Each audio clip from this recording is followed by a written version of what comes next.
تعرفي ان مطبخك ده سر البركة في حياتك كلها؟ والله صدقيني، وهو سر رزقك ورزق اولادك، هو سر الطاقة الايجابية اللي في حياتك. انا عارفة ان المطبخ ده ممكن بالنسبة لك بقى مكان روتين، ومكان بتدخليه بالعافية علشان تطبخي او تغسلي المواعين، بس الحقيقة مش كده. المطبخ ده مش مجرد مكان للاكل وبس، المطبخ هو قلب البيت، والبركة بتبدأ من عنده.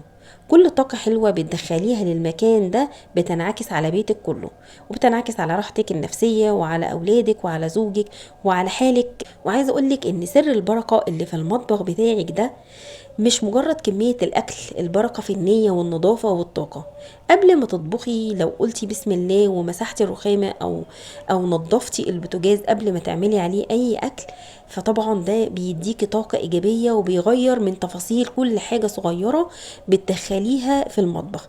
التفاصيل الطاقة الإيجابية بتبدأ من نظافة المطبخ وترتيبه. طاقة المطبخ دي لازم تكون طاقة نقية ومليانة بالخير. في ستات كتير بيحاولوا على قد ما يقدروا ان هم ينظفوا، بس بيبقى بروتين صعب عليهم، وبيبقوا كارهين المكان وكارهين ان هم يعملوا اي حاجة في المطبخ. بس عايزة اقولك يا حبيبة قلبي يا ست الكل ان المطبخ ده اهم جزء في البيت. المطبخ ده هو اللي بيخرج منه كل الخير وكل البركة، هو اللي بيخرج التغذية لجسمك وجسم اولادك.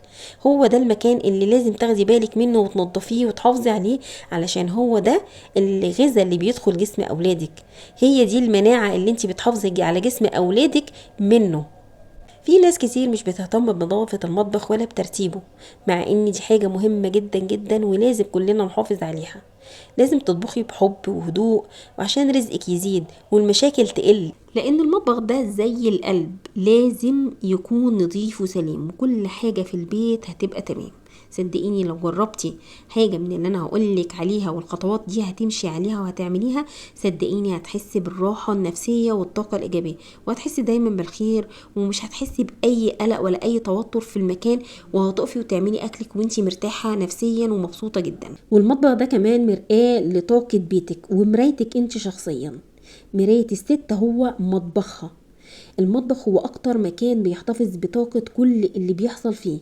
لو في زحمة، لو في فوضى، لو في أطباق متراكمة على بعض مليانة أطعمة ومليانة أكل مركون فيه ومتبهدل المكان، الطاقة دي بتتنقل من المطبخ للبيت كله. لو ما بتدخلي المطبخ بتاعك كده وتحسي بضيق وكسل وخنقه، انت مخنوقه ومتضايقه ومضغوطه، انت مش عارفه ايه السبب، دي مش صدفه ولا دي طاقه راكده، بالعكس دي بتبقى البركه بتاعه المكان قلت. لان البركه باختصار بتحب النظام، والرزق بيحب النظافه، والطاقه الحلوه بتتحرك في كل مكان انت بترتبيه. كل طبق متسخ او كل ترسبات موجودة عندك في المطبخ دي بتبقى كأنها حمل عليكي. الحمل دوت للأسف بيقف في طريق الرزق، بجد والله صدقيني. وكل ركن نظيف انتي بترتبيه كأنه باب رزق بيتفتح ليكي من جديد.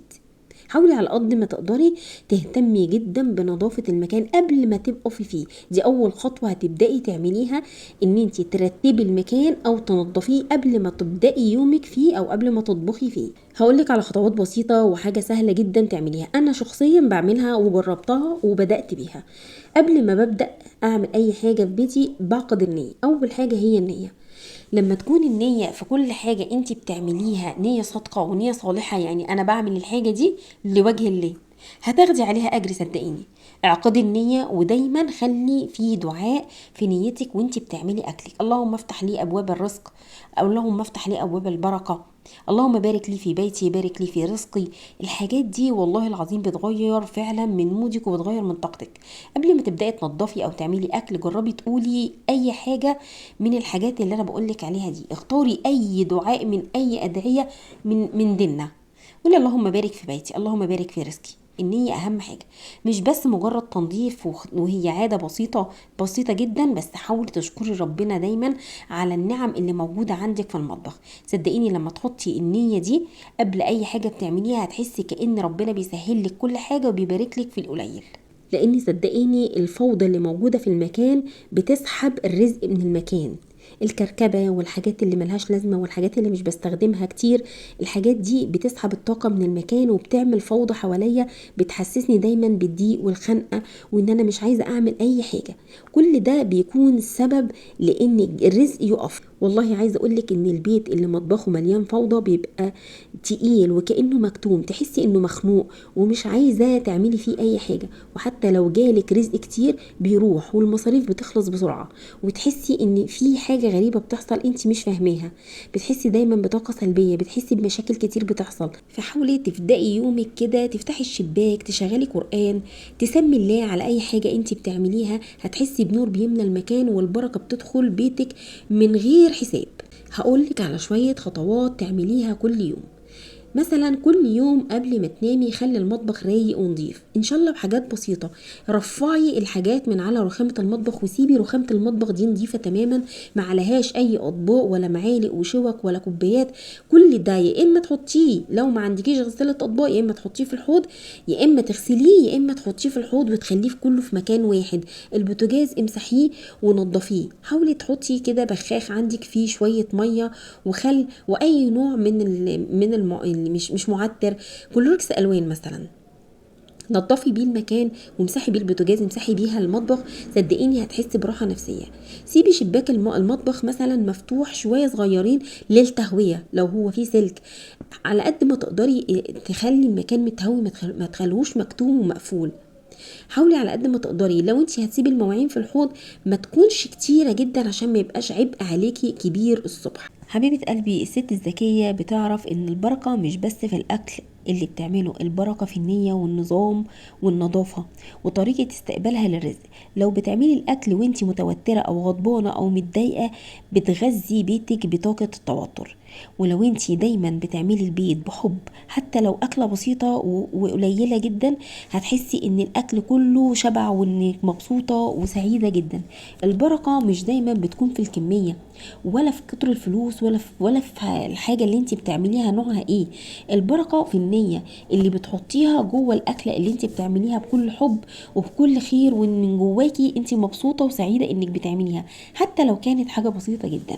عايزه اقولك افتكري دايما ان المطبخ مش مجرد مكان للشغل وللشقه، ده مكان للبركه. اهتمي بيه ونضفيه وخلي دايما ريحته حلوه، واحمدي ربنا على كل لقمه بتحطيها فيه. صدقيني يا حبيبتي لو بداتي يومك زي ما قلتلك وعملتي الخطوات البسيطه دي قبل ما تنامي وبدايه يومك اول ما تصحي، هتحسي بطاقه ايجابيه ماليه المكان، وهتحسي بالنظافه والريحه الحلوه اللي ماليه المكان بسبب اهتمامك بمطبخك اللي انت عايشه فيه. اكتر وقت انت بتبقي موجوده فيه في المطبخ هو وقت الغداء والعشاء، وقت الفطار، وقت اللي انت بتعملي فيه كل اكلك وكمان بتشطبي فيه المطبخ، فده بياخد منك وقت كبير في اليوم. فحاولي تخلي الوقت الكبير ده يكون وقت حلو، وقت للطاقه الايجابيه، وقت تكوني بتحمدي ربنا عليه مش بتكرهيه ولا انت متضايقه من وجودك في المطبخ. وصدقيني البركة مش محتاجة مجهود كبير، لكن محتاجة نية صافية وتنظيم زي ما قلتلك. بخطوات بسيطة صغيرة النهاردة هتعمليها، هتنضفي ركن واحد، هتبدأي بحاجات بسيطة جدا في بيتك، هتلاحظي فرق كبير في رزقك، هيبقى أسهل ونفسيتك هتبقى أهدى بكتير، وبيتك كله هيبقى طاقة حلوة وريحته حلوة، بدل ما هتتعبي وتتعبي نفسيتك وتتعبي نفسية جوزك وأولادك بالتوتر والعصبية اللي بتصدريها بطريقتك لأكلك وطريقة وقفتك في المطبخ. حبيبة قلبي، وفي نهاية الفيديو عايزة اقولك خدي بالك من صحتك وخدي بالك من صحة اولادك عن طريق مطبخك.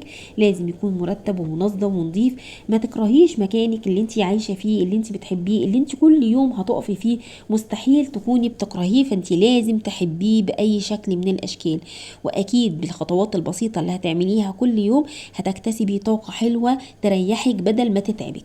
ولو انت بتحبي النوع ده من الفيديوهات اللي بنحكي فيها عن البيت والطاقة والإيجابية والبركة وسر السعادة في بيتك، تابعيني واستنيني في الحلقات الجاية إن شاء الله، لأننا هنعمل سلسلة كاملة عن فن التعامل مع بيتك والطاقة اللي بتدخل بيتك إن شاء الله، وعشان تعيشي حياة فيها راحة وبركة ودفى حقيقي إن شاء الله. خليكي معايا وتابعيني، وما تنسينيش بلايك وشير وسبسكرايب وتفعيل الجرس عشان يوصلك كل جديد من حلقاتي. ودمتم في سلام وأمان، والسلام عليكم.